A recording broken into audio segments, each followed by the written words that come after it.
This is my May garden tour. You can see we get a lot of crabgrass and weeds in between the flagstones. And I'm in the process of putting concrete in between the pavers. That's a whole job in itself. Dog run.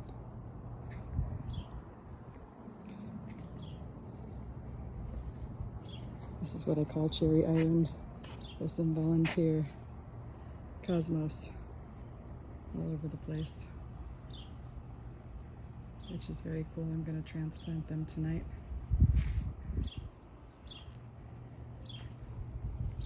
This is it. I said Cherry Island, I meant apricot. It's an apricot tree. Some zinnias. A lot of Superbena whiteout that's really struggling, but I've got it on double drip, so I think it's gonna come back. That one's doing a little bit better. Got some pink sage, and as you can see, crabgrass everywhere. I'm currently treating the soil.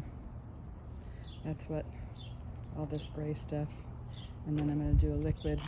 They're both soil conditioners. That is a some sort of an orange, I'm not sure, tree that I don't want to get big, because not just don't want to get big, but it won't survive our winters. So I put it in a pot. Some more petunias, some more Superbena whiteout, and what I see all day long is wasps and bees drinking out of here. Some mandevilla, some roses, 3 that are left from my daughter's baby shower, from my grandson who's going to turn 4 in about a week or so. Lots of ground cover that honestly has gone crazy.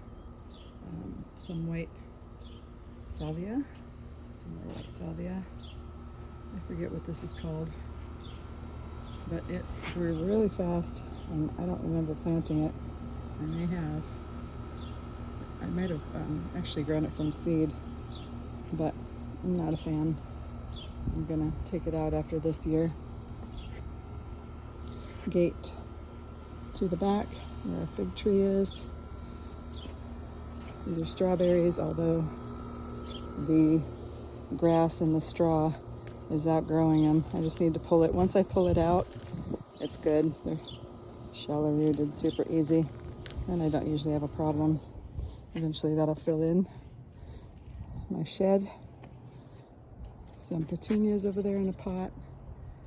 My garden in the background. Some matchless mother roses. Some roses growing up over the arbor. This side is James Galway. I need to fertilize them because they're not doing great right now. They're on their second flush. And Eden Climber. Interesting that this one is so much bigger than this one. Butterfly bushes. There's a, I don't know what color, raspberry, I guess. There's a pink one. You can see how different's the size. It's crazy. They were planted the same day, and then this is the biggest one, another raspberry, and then again a tiny one that is purple.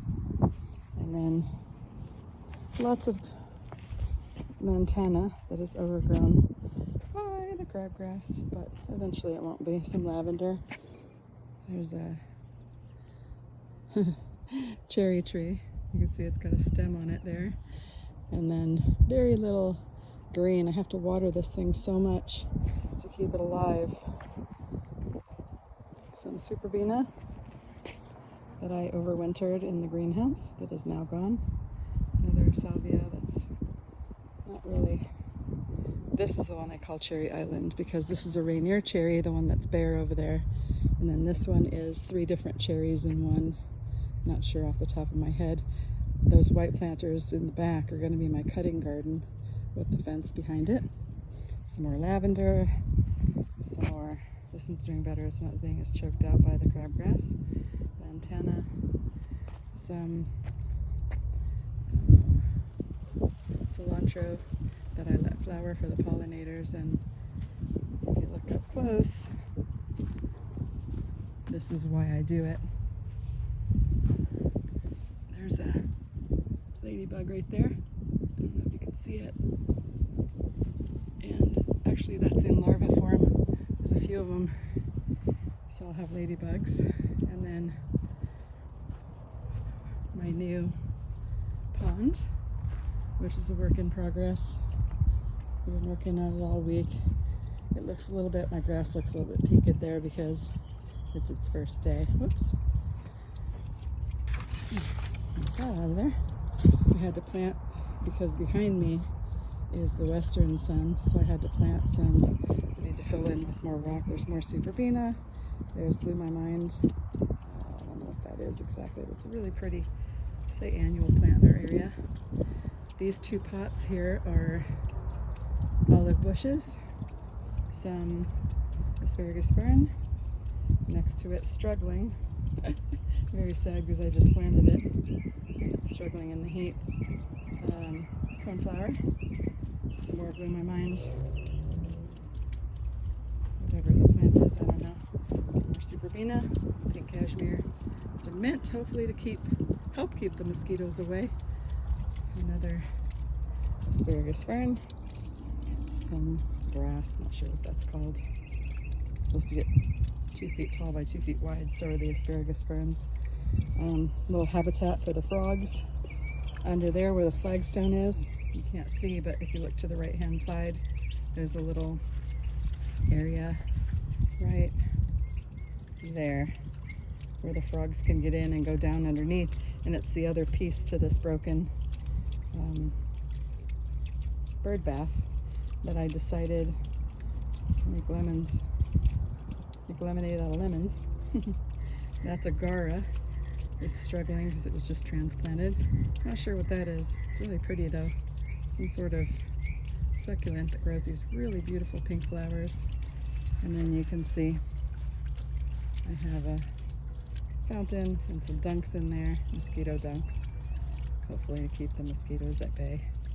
I just love the sound of it, but I want a bigger fountain higher that makes a bigger splash. So this isn't quite done, but it's getting there.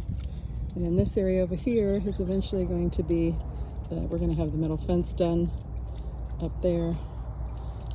It's all everywhere else in our yard except for there. You can see my garden over there, but this is going to be my grandkids' play area. This here was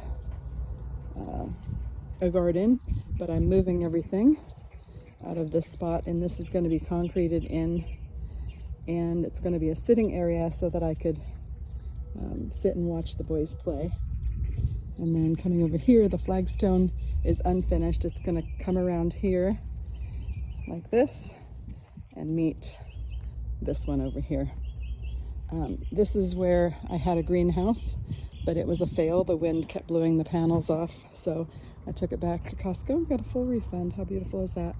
Again, my flagstone. You can see a lot of crabgrass growing in there. Again, my whole yard is crabgrass, and I'm working on getting rid of it. This tree is called Royal Raindrops. It's absolutely beautiful. I can't wait to post it when it's full and blooming. Another Superbena, some more Lantana, some more Superbena Whiteout. These get quite big and will spread. And then I'm going to grow some flowers up the arbors. I've got one there and one over there, and then one behind me over here. And I'm just showing you what my yard looks like now. I'm going to hang a hummingbird feeder right there, and you can see that it's a nightmare. But everybody starts somewhere, right? Hope you enjoyed my May garden tour. I'll give you a full shot from here as I walk out of my house.